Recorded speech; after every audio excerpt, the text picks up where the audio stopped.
Because once you really care, and once you get desperately dependent, God is going to bring you to a crossroads in your life, and He's going to ask you to step out based on His Word and His character and His promises, and it will scare you to death. And if He doesn't catch you, you are in big trouble. Well, some of us have been there, right? You've gotten to a place of such extreme dependency on God that you are scared to death. And yet that's exactly where we often need to be as we live out a radical faith.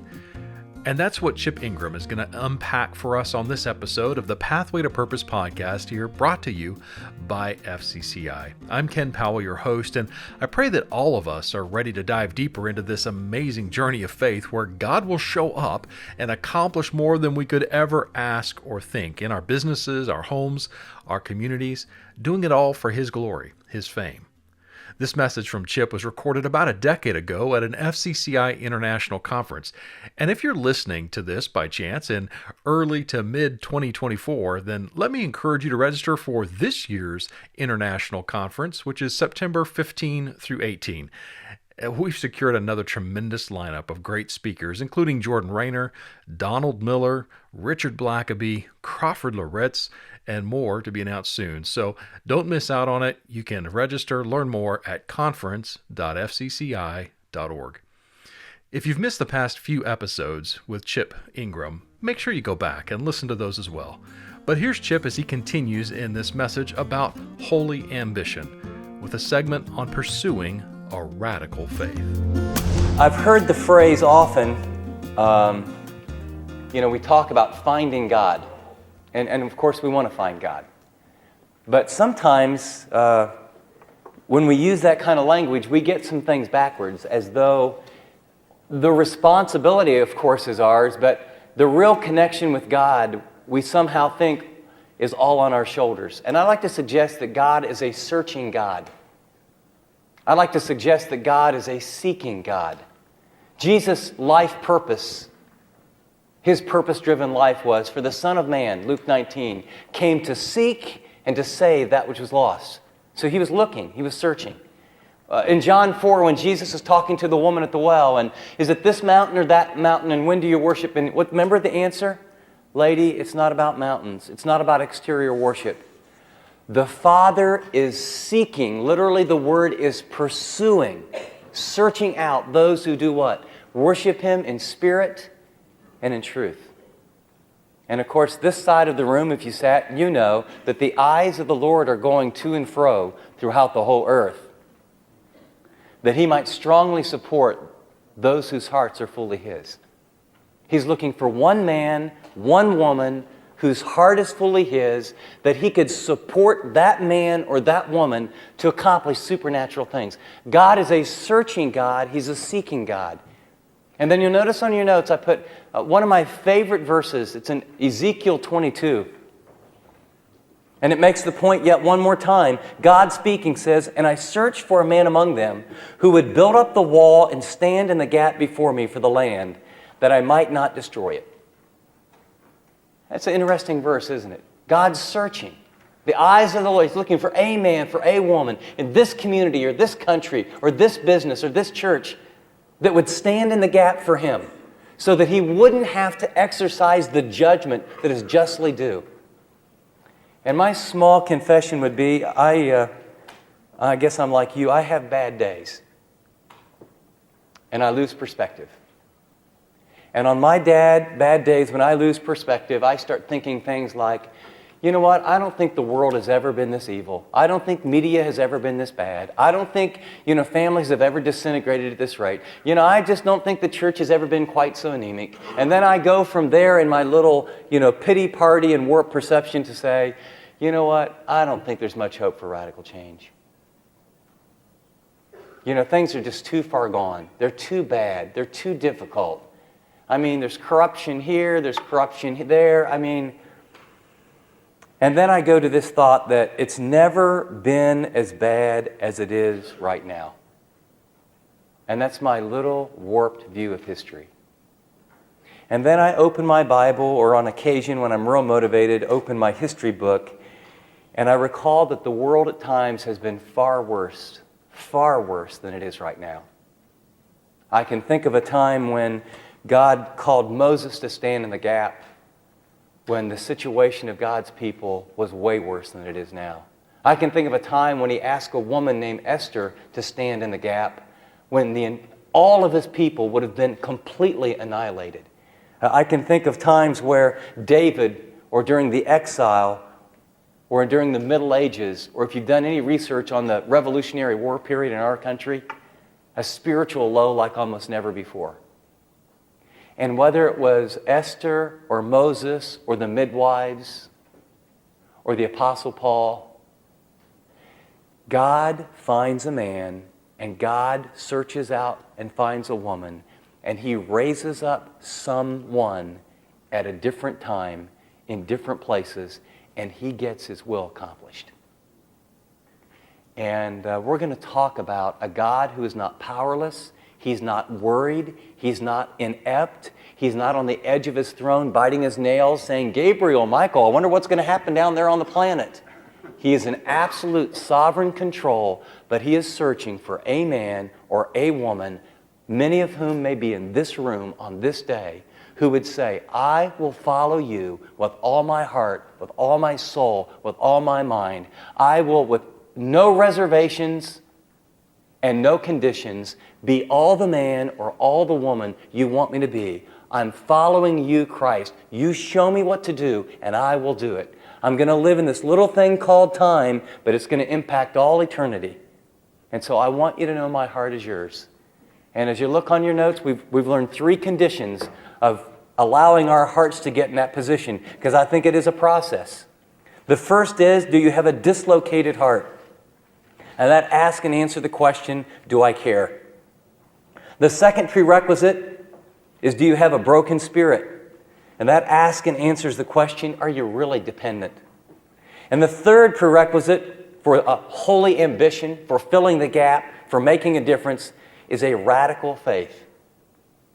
Because once you really care, and once you get desperately dependent, God is going to bring you to a crossroads in your life, and He's going to ask you to step out based on His Word and His character and His promises, and it will scare you to death. And if He doesn't catch you, you are in big trouble. But as you would read this book, is that not how He's worked throughout all time? Using ordinary people to do extraordinary things? Moses, step out, go before Pharaoh. Oh, you got to be kidding. Esther, step out. No, I might die. Honey, you're going to die when we all die. Step out, Mordecai says to her. Our model is Nehemiah. Let's pick up the story in verse 11 of chapter 1. O Lord, let your ear be attentive to the prayer of this your servant and to the prayer of your servants who delight in revering your name. Give your servant success today by granting him favor in the presence of this man. I was cupbearer of the king. So Nehemiah has been praying and fasting. He's got a small group together, even before small groups were cool. And they've been praying and they've been fasting, and he's thinking like what you think. Here I am in Sosa, I'm living in the lap of luxury. I have wealth, power, and position. I got a few guys. My heart is broken. It's dislocated. I really care. I've got a broken spirit. I'm praying to the God of heaven. He's all powerful. I've claimed some promises. And during this 4-month period of wrestling and talking and wise counsel, God has revealed to Nehemiah, Nehemiah, I'm going to answer your prayer. Great. And then the part that scared him, Nehemiah, I'm going to use you to answer your prayer. Early on, I bet he's thinking, not so great. Nehemiah, here's the plan as he listened to the still small voice of God. You know the culture. You know that if you ever go into the king's presence with a sad look or depressed, you know what? If he's having a bad day, he just has you killed and he gets another one. I mean, the goal of everyone in the king's court is to make the king a happy camper. So Nehemiah, here's the game plan. You can get his attention when he looks at you, look really sad, look really down, look really depressed, and then pray that he's having a really good day. Because if he really likes you, he'll say something like, hey, Nehemiah, what's wrong? And when he does, that's when you pop the question. And you know, all those whiteboard sessions you've been having with the guys, and you've been doing the thinking about how long it would take, and you know, the research satellite that looked at the broken walls, and how long you would have to be gone, and how much timber, and all of this isn't in the Bible, but you kind of get the idea. then what I want you to do is when he asks you how long you're going to need to be gone, give him a time based on your good thinking and your open, willing heart, because I'm always asking you to use your brain and your heart and your mind and your willing spirit to trust me.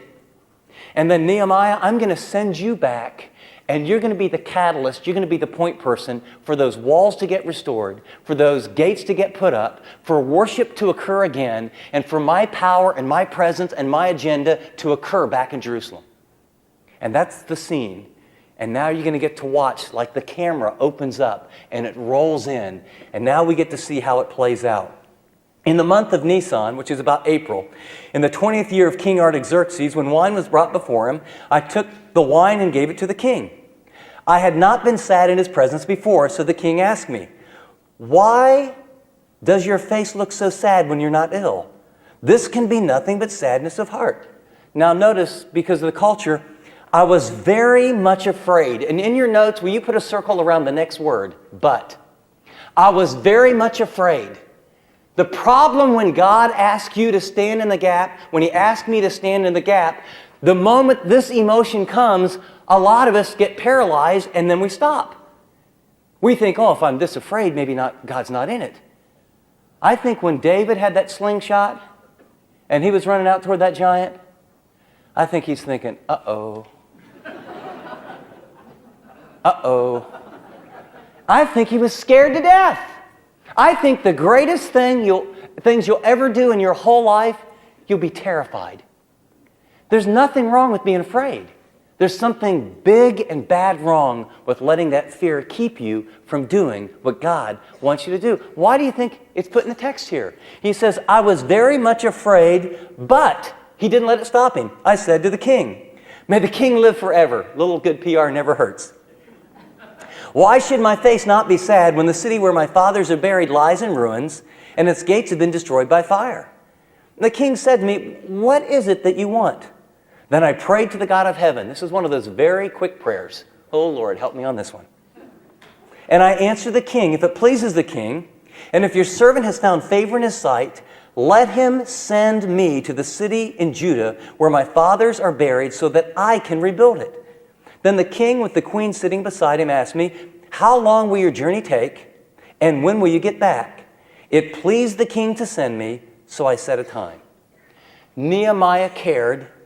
Nehemiah humbled himself before God, and then Nehemiah stepped out. And when you step out, what I call that is a radical step of faith. It is a condition for God greatly using ordinary people to do extraordinary things. The definition I give for a radical faith is choosing to step out to fulfill God's clearly defined will at great personal risk and sacrifice. Notice God's clearly defined will. This isn't you had tacos or enchiladas last night, or you heard part of someone on the radio and you just, without consulting anyone, just go off and do some wild tangent and say, well, I thought God spoke to me. Well, maybe it was the enchiladas.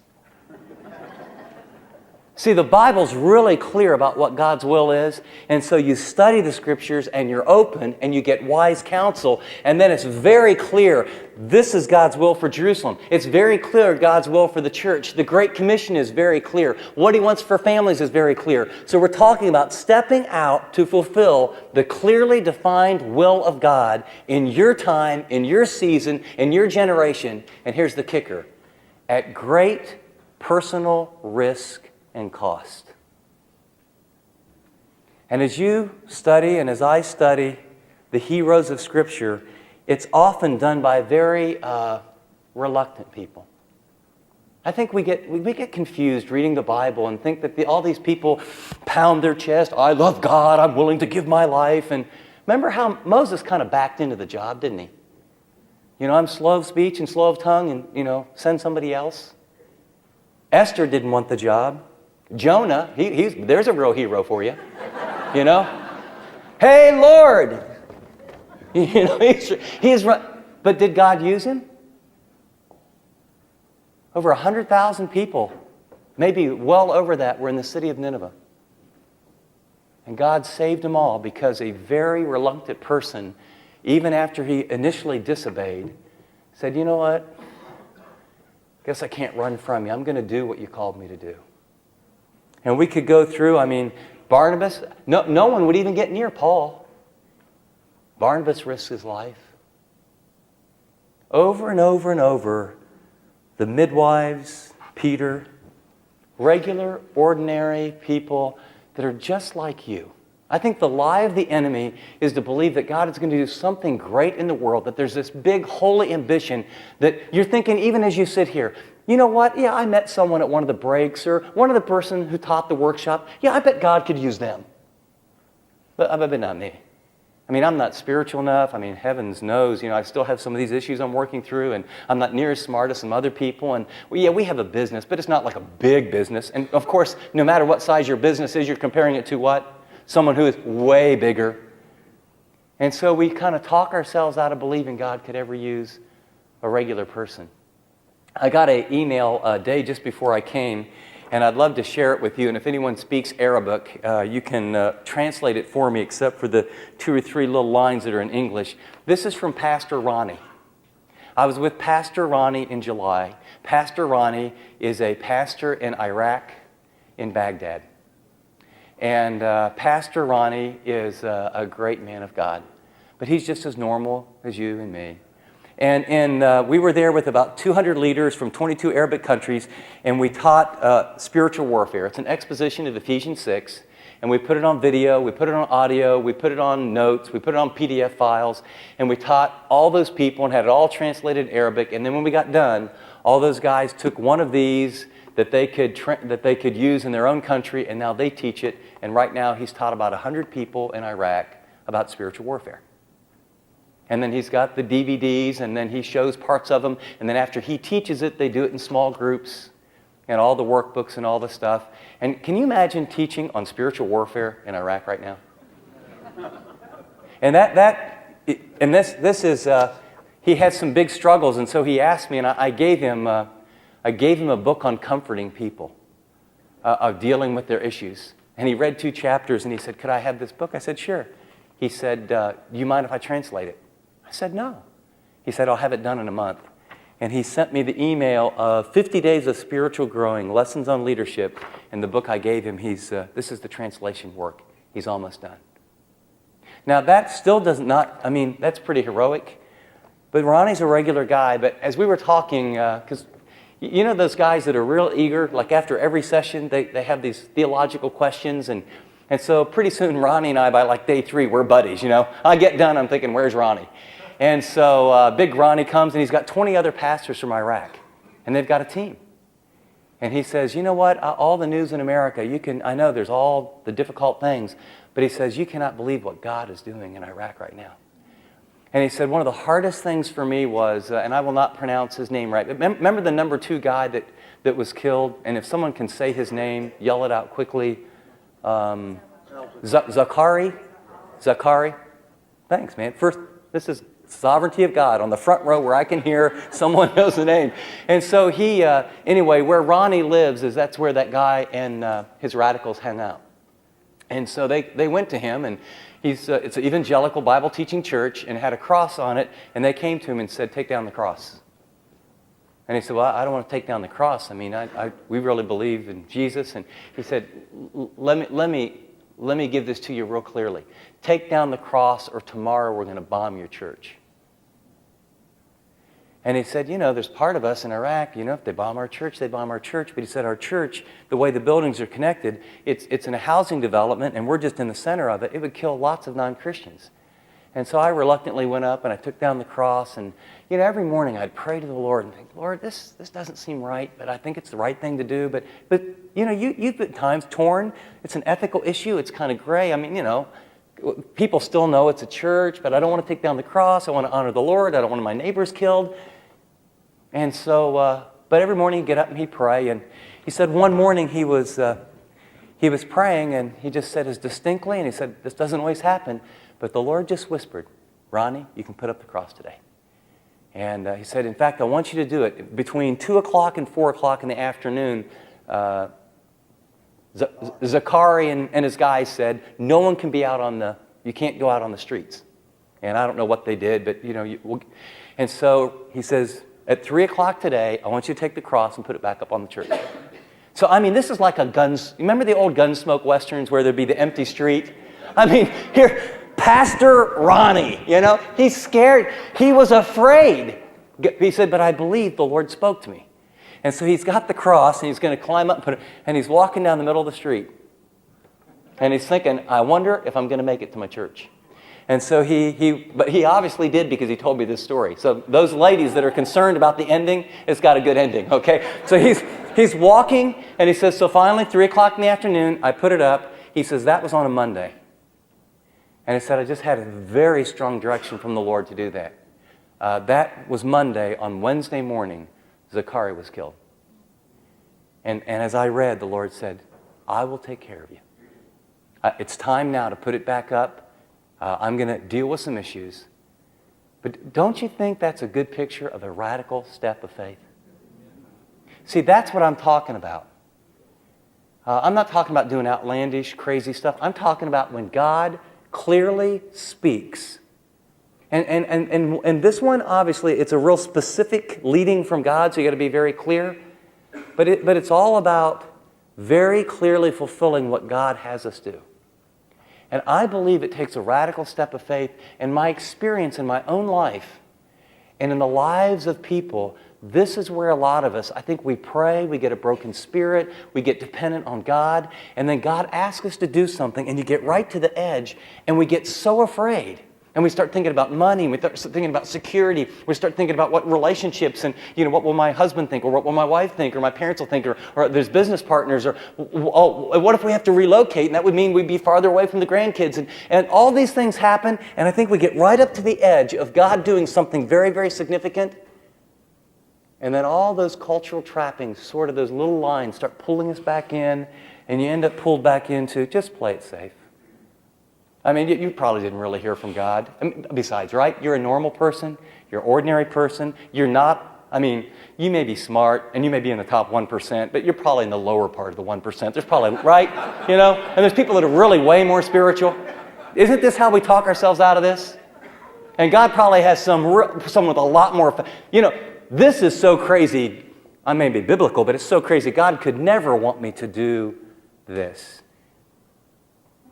And I would say if you read through the pages of Scripture, and whether it's throwing a scarlet rope over the end of a window, or moving out into a river because God tells you to with a stick, or going before the most powerful man in the world and telling him to let the people go, or going to the number one public enemy radical Paul, who's killing everybody because God told you, and pray for him on the streets of Straight, you will find that the New Testament and the people of God are characterized by a very small band of people that take a radical step of faith. If this podcast episode resonates with you, then consider linking arms with the hundreds of Christian business owners and leaders here at FCCI, as we want to support your calling to transform the world through Christ. Learn more about FCCI events, business leadership groups, training resources, and more at fcci.org. Thanks for listening, and may God empower your journey as you lead a company for Christ.